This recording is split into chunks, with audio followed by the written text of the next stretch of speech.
it's Guido. Happy Friday, guys. Happy Friday. I've got some coffee, got a little time on a Thursday, and we're going to do a quick review of one of the new Polish medium tanks, the Tier 5. That's where it starts off of the new line. Before we get started, let's just take a quick look at the tech tree. You can see at the 14 TP, it splits off into this new line. Didn't take me very long to grind through this thing. What I did with this line is for the Tier 5 and 6, I unlocked it, and then I unlocked all the modules on the 5 and the 6. I will grind from stock on the 7, 8, and 9. I'll get you those reviews pretty soon. But for this Friday, we're going to do a down and dirty on the Tier 5. It's a Tier 5. You know, what can you say? We're not going to give it the usual treatment, but we'll cover all the general areas: overview, tech tree, 3D model, comparison stats, setup, and an example, an example, at least one, of gameplay of the DS PZInz. Overview-wise, yep, it's actually pretty big for a Tier 5. Now we'll take a look at this here. We can click the V because that means Tier 5, and then we'll go like that. So there's this thing. The Sherman obviously is a big one. German tanks. Maybe I lied. Maybe it's not that big. Look, it's just long. All right, it's just long. It is an offshoot, a further development of one of their tanks that's in the game, the 10 TP, and you can kind of see that it's got a little bit of a family resemblance right there. Turret's forward mounted, for the most part, has a long rear end. That can be tricky, keeping it hidden behind cover, so it's quite long there. 4 crew members. We'll talk about the crew in just a minute. The armor profile it's okay. It's got a rounded turret that'll give you a little bit of help on the bouncing, so it's not terrible. And what else? That's all you can say, guys. That's it, right? You got a lot of tracks on this bad boy. It looks like the hole is pretty close to right behind. You know, that front sprocket shot everybody likes. You can tell that there's not a whole lot of hole right behind there, so it would be easy to just catch the front edge of that. And like I said, the armor profile, like a lot of the lower tier tanks, is kind of all over the place, although you do have some sloped armor right there on the nose and a decently rounded turret with a tumor. Not a whole lot of tumor sniping at Tier 5, but it does happen. So realize that thing's going to come up and over the hill first. So let's move on to tech tree considerations for the DS. I don't even know if I named it yet. The DS PZInz XYZ123. All right, let's look at the tech tree. All right, tech tree considerations to think about. You're coming off the 14 TP. I just wanted you to note that the 14 TP is going to have a radio operator, commander gunner driver radio operator. So you're going to have to either pay some gold or pick up a loader and drop off your radio operator. Depends on if you're free to play or not. You're going to have to do a little re-wickering. Realize right now the only medium premium that there is for the Poles is the Pudel, and it's carrying a commander gunner driver radio operator loader, so it will work as a trainer for these tanks on the new line. It's just your radio operator, when they go into one of these tanks, won't get any experience. To be cooling his heels in the barracks right there. So I wanted to show you that. The other cool thing then, or the nice thing I guess, about this line is, and I think this is part because the crew thing's a bit of a mess, and they have crew 2.0 coming, and I think they're trying to make it as easy as possible. Plus these are all fantasy tanks. They're all commander gunner driver loader. So once you get into the DSPZ, you're not going to have any other crew shenanigans all the way up to the CS53. So it looks like they're all commander gunner driver loader, and that is a good thing. For the DS, it has a few modules. Unlike some of the other tanks that have come out lines recently, there are a few extra modules here and there, tending to be guns, extra guns on some of this line. So for the DSPZ, you've got one extra gun to get through. You start with the 75mm, which just has a lower penetration of 108 and 124. And then you go to this one, which has a penetration of 135 and 175. And I think they're both 135 damage. Actually, no, that's not true. This is 108, 124 for pen, and has less damage as well. So you'll get up to this 135. This is the one different kind of tank in this line. The rest of them tend to have guns that have higher average alpha than other tanks in their tier, or at least near the top. And we'll talk about that when we get to the reviews. For this one, it's 135, which is a pretty standard Tier 5 alpha. And you've got one module to go through. Because I unlocked all these, I can't talk to what you have to unlock first, and whether you can put the gun or turret on first and just ignore the rest of this stuff. I did need tracks on the next tank and the next tank, so I'm assuming it's been built that way. But again, I can't talk to that. You can get in, maybe when we get into the comparison, I'll take a quick look and see what it shows right there. And that's pretty much it for the overview. Like I said, I unlocked all of the modules, so I can't really speak to the unlocking of it.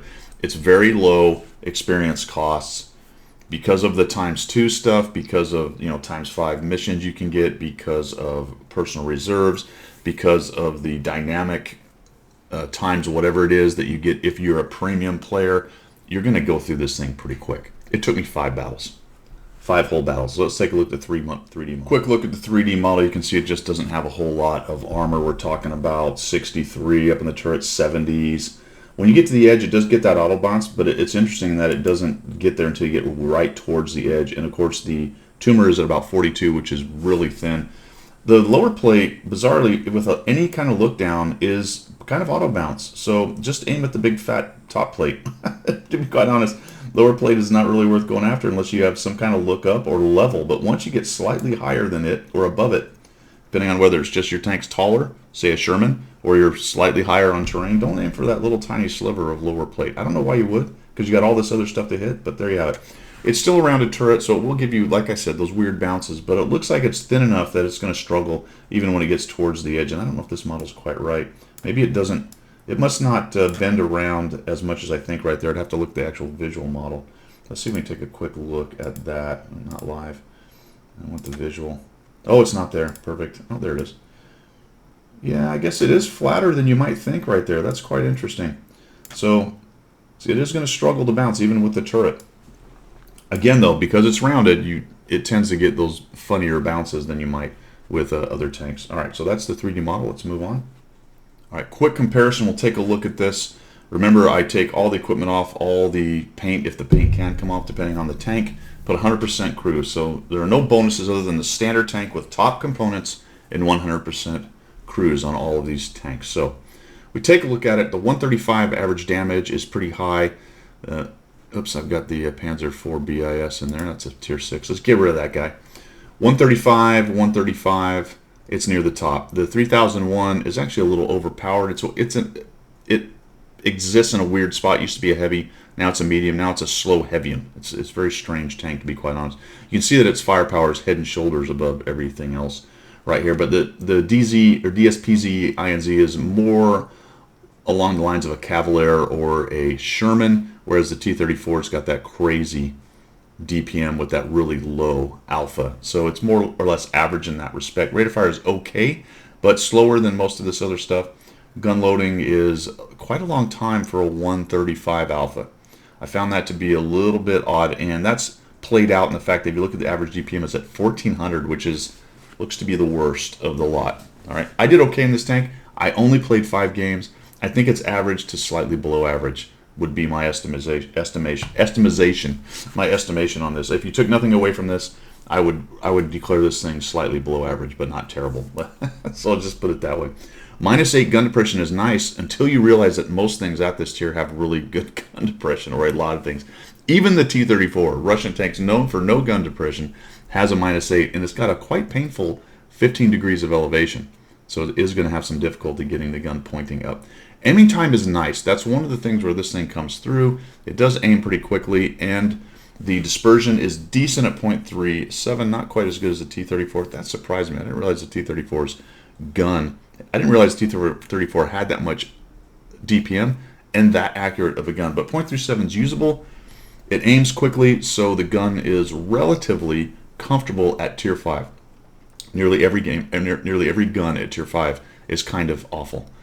So when you get something that's even remotely decent, it becomes a lot more comfortable right there.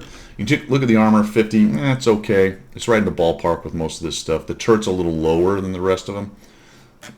Like I said, it's rounded, so that can give you some benefit. Its speed is nice. I will give it that. It's T-34-esque, although it backs up 5 kilometers an hour slower. I don't know why. Good specific power. It'll zing up hills pretty well for a Tier 5, no problem on that. Concealment, hey look, it wins in concealment, which is 1% better than the T-34. So don't get too excited, but it is decent. View range is pretty abysmal at 350, but if you note most things at this tier are, you can see that the Sherman, for example, has 20 more, but 350 is pretty well down there. So as far as comparison against it and some of the, the Cavalier's a newer one that just came out. The Sherman's the old standby Tier 5. The 3001 Heavium that recently got changed, and probably one of the more popular Tier 5 mediums, the T-34. So I would call it slightly below average against all of those. That is the comparison. Let's look at my stats.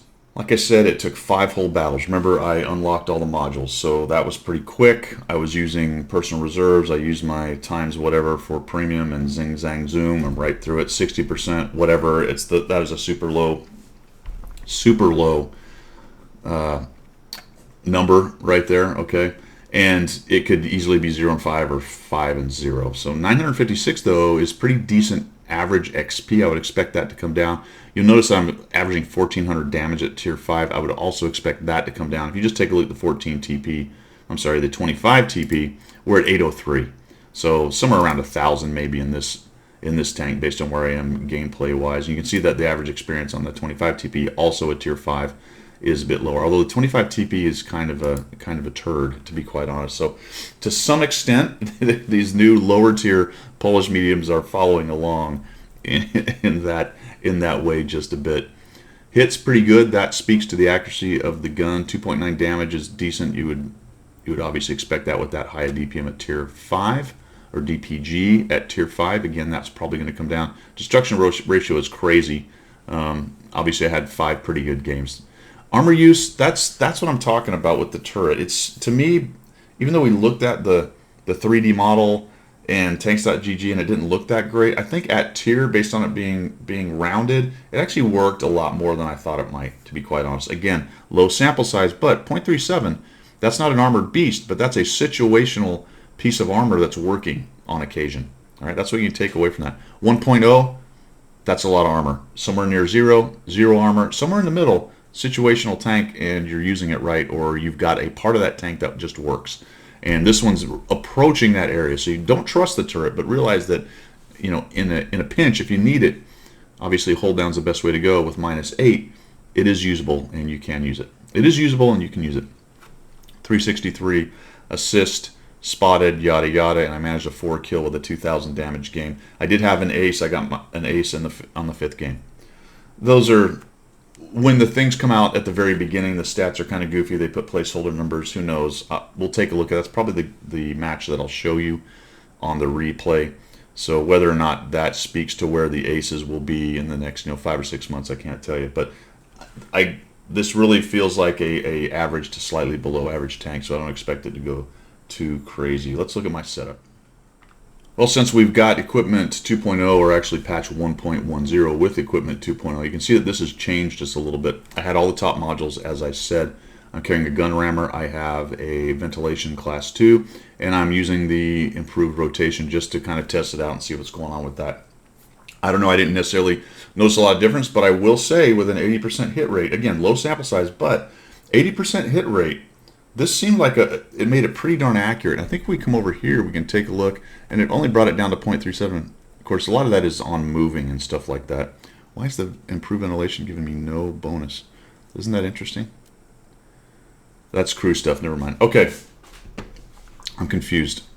But anyway, rammer, vents, the improved rotation thing, which helps you when you move, little snapshots, things like that. 68 regular rounds. It does carry 8 PCR, so I carried 12 of those. I did dab 2 liberally, and I had 5 HE rounds. I'm carrying large kits and a large fire extinguisher. I did not use any directives on my 5-hole battles to burn through this. You can see there are 4 spots, and I actually put these guys into the buggy. We'll do that review next.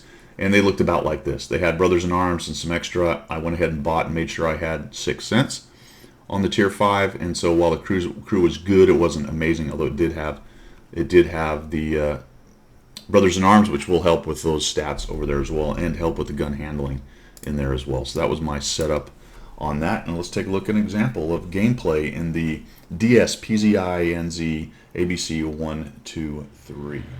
All right, all tier 5. That's obviously a good setup for a good player like myself. This will end up being an ace tanker. I'll give you a good example of some of the mobility of this thing and some of its capabilities. I'm just going to press on down here to the critical terrain. This is more of a heavy brawling area, but there's a whole lot of heavies. They have a T14, KV1, and T1. But the gun has plenty of penetration. I'm carrying 12 gold rounds, so I'm just going to come in here and see what we can do. And this is going to show you how comfortable that gun is. Remember that aiming device, whatever the heck it's called. It's helping me when I move and when I turn my turret and stuff. So it really does kind of help to keep the, look at that, look at the dispersion. It just looks really nice.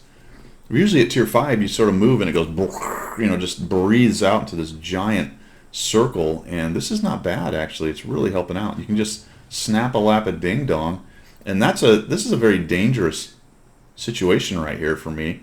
People tend to get shredded doing this because a lot of times, especially if they have to aim, they're going to push in there and have to do a bunch of aiming, and it just ends up working out. Now, we've got a lot of guys down here, a lot of red fellers, and I'm going to back out of this thing and see if I can get some shots on that T14. What I'm concerned about is people coming down to the bottom like the KV1, and there he is. So I'm just going to come out here. Look at that. Not bad on the dispersion the KV1 comes in. I'm thinking, oh, geez, thank goodness he missed. That really helped because that's a thump that I did not need to take, and now I've got 2 guys down here. PZ shoots. I'll come out. I'll thump him. We'll back up. KV1 wants some.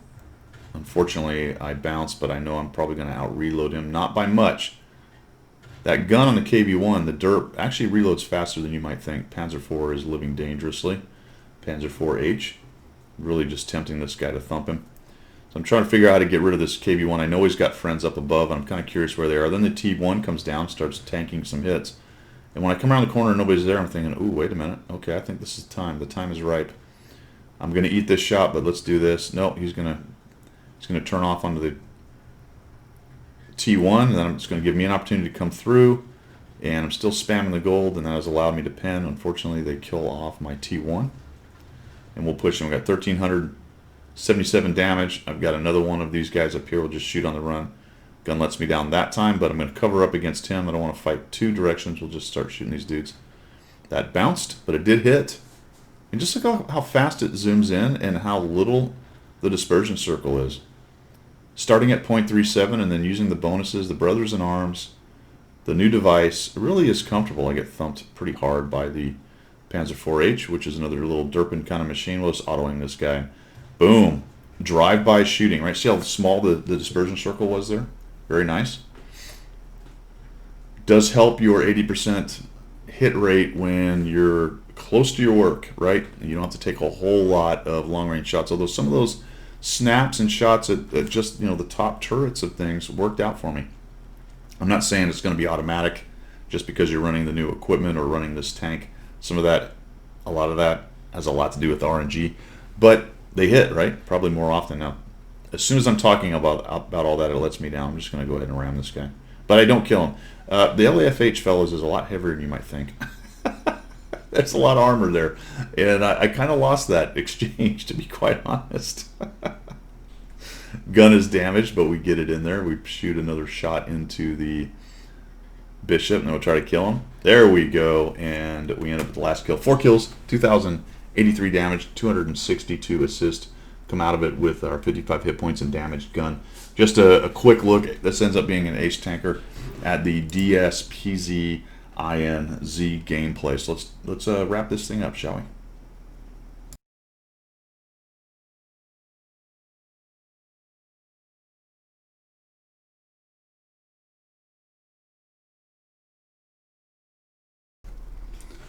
All right, that is it for the PZInz ABC 1, 2, 3. What can you say? It's a tier 5. It's a tier 5. It's about the same as all the rest of the tier 5s. I enjoyed it for the 5 battles that I played in it.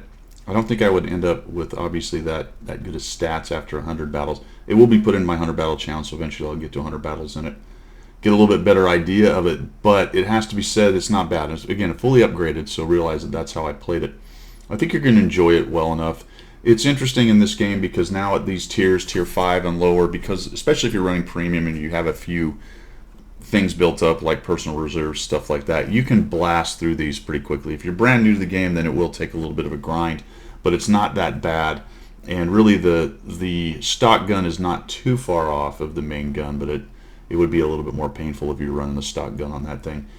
Moved on to the buggy after that. We'll get to that one next. That'll be the next review. So I hope you like the review. Overall, what would I say? I think it's average to slightly below average. I don't think it's in danger of challenging the T-34 or the Sherman for one of the better tier 5 medium tanks, but it's certainly playable, and it does let you start to understand the Czech tanks. And unfortunately, because it doesn't carry a higher alpha gun, it's a weird thing. It is a weird thing. It's not carrying a high alpha gun like the rest of the line does, but it still has kind of a long reload, and it's got a low DPM, and I can't really figure out why, because there aren't any other things that really stand out other than maybe the gun handling, and that might have been what the balanced decision was, but the gun handling isn't so good that you go, ooh, wow, this is a good tank because of the gun handling, right? It helps, but I don't think it overcomes the shortcomings of the DPM and some of the other things like a very average alpha. All right, that's all I've got, guys. Thanks for tuning in, and we will see you. Have a good Friday and a good weekend.